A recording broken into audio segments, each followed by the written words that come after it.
Bwana, uvumi ambao ulikuwa ukielekezwa kwa kocha Romain Folz kwa sehemu kubwa ya hizi wiki mbili zilizopita umetimia hii leo, na ni rasmi mwalimu huyu ameondoshwa. Kiukweli toka wanapata matokeo chanya ilikuwa inaonekana kabisa kwamba wasingeweza kusustain kuendelea kupata matokeo chanya Young Africans kwa namna ambavyo Folz alikuwa na set timu yake. Kiukweli shida za kiufundi ambazo Folz alikuwa nazo ameshindwa kuzitatua tangu mechi dhidi ya Simba.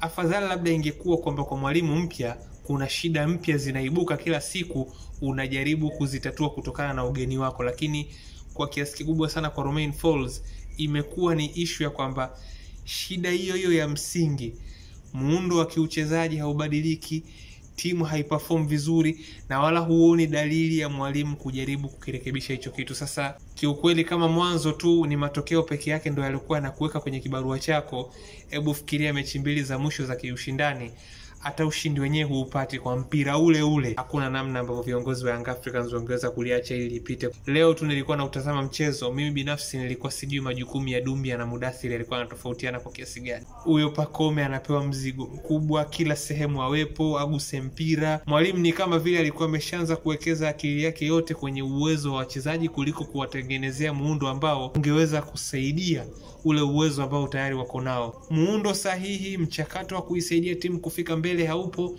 Mwalimu anategemea zaidi vitu vitokee kupitia kwa uwezo mmoja mmoja wa wachezaji wake, na ni wazi hichi kilikuwa kama kinasubiriwa timing. Yaani Young Africans ni kama walikuwa wameshajua kwamba muda si mrefu hatima ya mwalimu inaweza kuamuliwa, lakini timing. Kilichokuwa kinamlinda mwanzo ni matokeo tu. Mechi mbili za mwisho hajapata ushindi.